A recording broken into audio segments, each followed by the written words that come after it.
What's going on, everyone? Colonel Cotton Belt here, and today we're going to be running a train.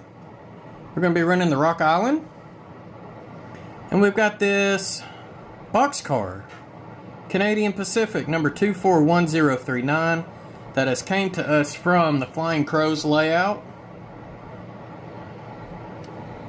and we got to take it to the team track. He loaded this thing up with paper and sent us some paper. So we're going to take it over to the team track and see if we can't drop it off, and then we'll have to figure out what we're going to do with it from there on.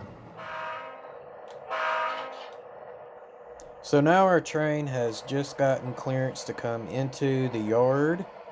So he is going to do so, and if you notice the second boxcar behind the locomotive, that is our traveling boxcar that we're going to be following. So the local here, he is basically going to go ahead and spot that at the team track. It will not be going into the yard. So if you notice, he's actually going on the runaround first. Now he is, he uncoupled, and he's only pulling the first three cars.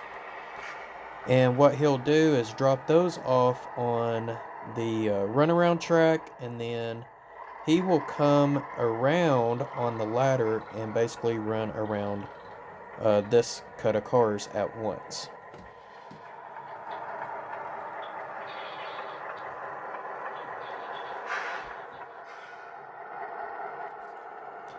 Now that he has coupled onto the cars, he is going to look at shoving these cars over into the I call it a yard lead. It's basically, it's a track that is between the team track and where Tough Nut Garment Company, which is the commissary freight transfer buildings, and the building in the back corner, that's the team track.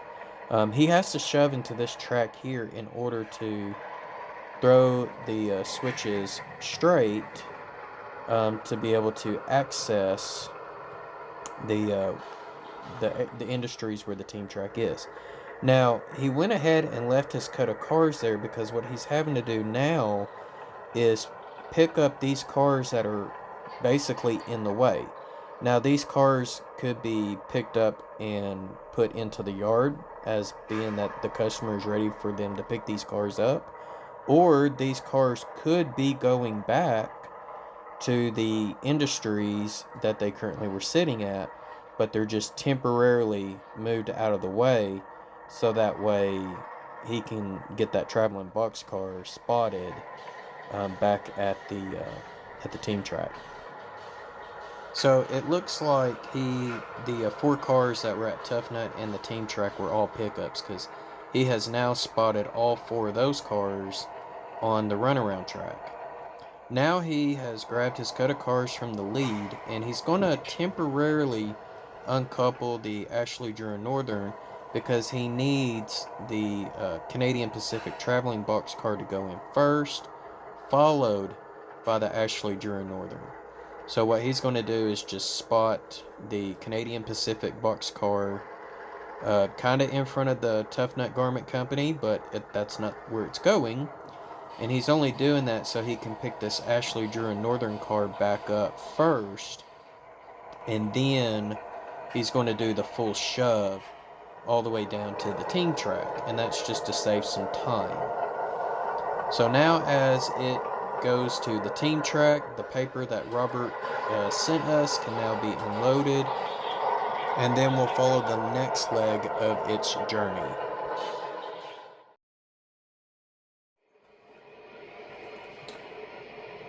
Alright, now that our boxcar has been delivered to the team track and it has been unloaded, now our car needs to be transported over to the Shakasit Furniture Company, which will have to be moved from the team track to the yard. It'll go on Interchange Track 1. So we have our clipboard here with our Rock Island train, and you can see move CP 241039. It's empty from the team track to Interchange 1. And then the Cotton Belt will pick it up the next day and send it on their local to Hickory Ridge. So we're going to go ahead and get this car moved off the team track and over to Interchange 1. Alright, so our local is on the industry track, and it's going to connect to that Ashley Drew Northern Boxcar first. And then it will run all the way down to the team track and connect to our Canadian Pacific Traveling Boxcar. Now that it is coupled up, now we can go ahead and start making our way over to the yard. So we will hit the crossover, and now we're going to be backing into the yard lead, and then we should pull down the yard ladder and then drop our boxcar off on track 1, which right now looks vacant.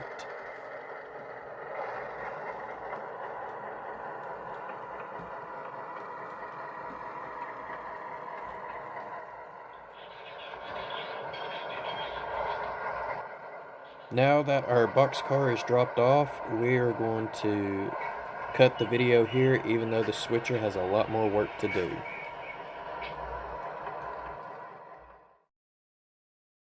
Alright, so the next leg of our journey, now it's the next day, and the Cotton Belt local is fixing to come in. It's going to drop off a whole bunch of cars for the Rock Island, but it's also going to pick up probably every single car that's on track 1, including our boxcar. So now we're looking at the Cotton Belt's timetable. You can see this is where we're going to be doing our pickup at Brinkley, and then we're going to drop it off at the next town going back north at Hickory Ridge. And then another railroad will take it over the very next morning and drop it off at the Shakasit Furniture Company. So our local here has already done a lot of work, so this is going to be kind of the finishing on this local. But you can see that it's pulling the last cut of cars, and what it's going to have to do is shove these cars up on the ladder, because it's going to have to do a runaround. However, the Cotton Belt's not allowed to use the Rock Island main line, so only the locomotive is allowed on that little stretch of track between the turnouts of the Rock Island main and the turnout that goes on the runaround. Now once our locomotive gets ran around the cut of cars, it's just going to shove it down into the train that it has already started building on the main line, as you can see here. And then it will pull off and make its way to Hickory Ridge.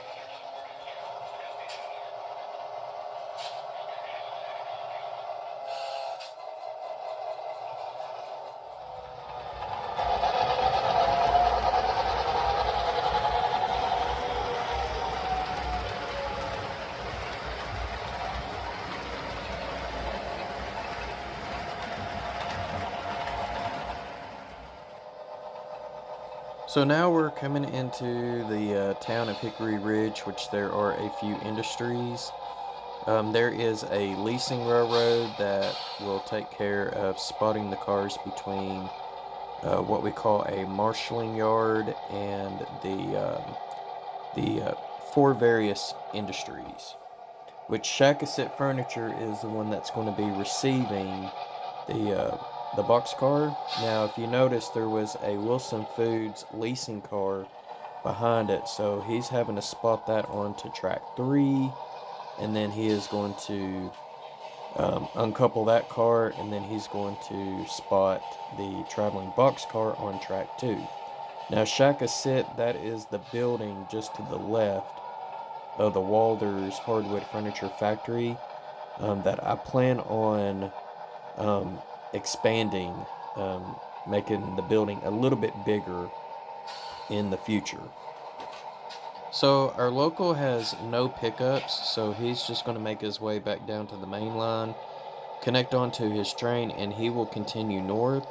And then in the next morning, the leasing company will move the boxcar to the shack of sit. It is now the next morning, and our Hickory Ridge local is going to take our CP boxcar to the Shack of Sit Furniture Company. So let's get that job done, and let's see if we can't get that thing loaded up with some furniture for Steve. Okay, so our leasing company is going to be using this Cotton Belt Baldwin VO 1000 until it gets its locomotive fixed. It only needs our traveling boxcar, so it is going to spot it right before the scale track, and it's going to take these other two cars and put it back in the yard where it grabbed it from. And then now it can connect to our traveling boxcar, and it's just going to shove it down the yard lead or the industry lead that goes to Passmore Gas, and then it's going to pull it straight up forward like it's going towards Wilson Foods, and then now it's going to back into the Shack of Sit Furniture Company.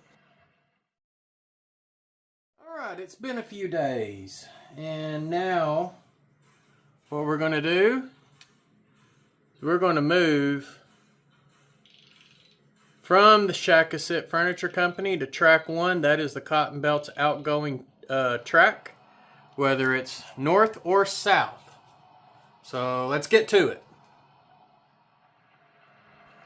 Okay, now our switcher is coming into the Shack of Sit to pick up both boxcars, as they have now been fully loaded, and it's basically doing the reverse moves, from several days ago. It's just going to back down towards Passmore Gas, and then it will move over to the scale track, which also can act as a runaround. It's slowly going over the scale to weigh each of the individual boxcars, and then it'll make its way on the yard lead, and then it's going to shove into track 1, which is the outbound track. Alright.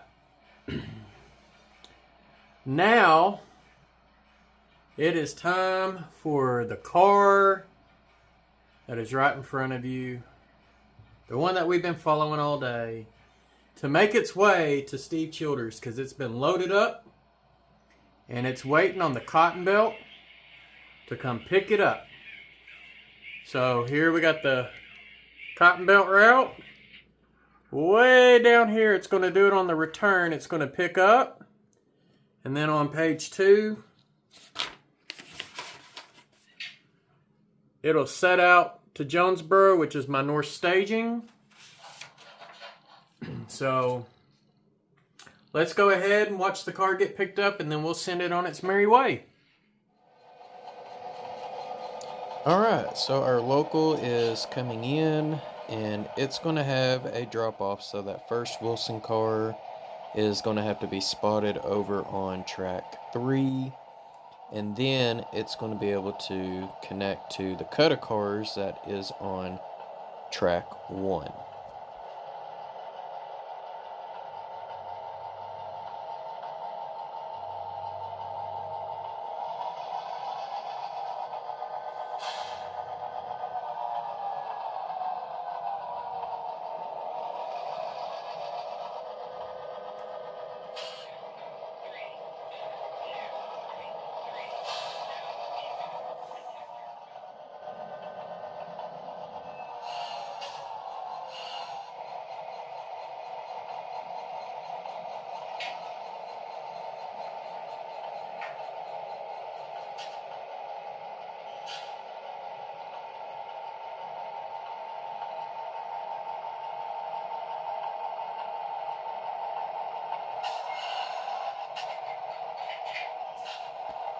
Now that the cut of cars is connected, it is going to connect to our local train, but we're only needing the traveling boxcar. We're going to take those other 3 cars and put them back on track 1 as they will be picked up at a later time.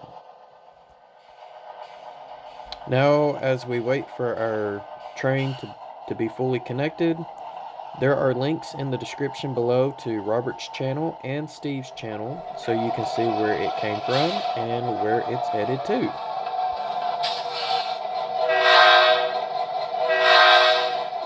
Now that our train is fully assembled, we will do a run-by leaving the town of Hickory Ridge.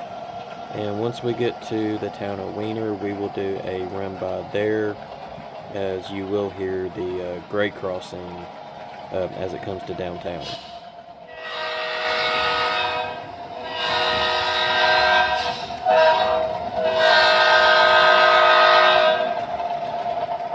Well, I hope you enjoyed following the Traveling Boxcar. Make sure that if you're not subscribed, fill in the bell so you'll be notified of future videos, and please hit that thumb up.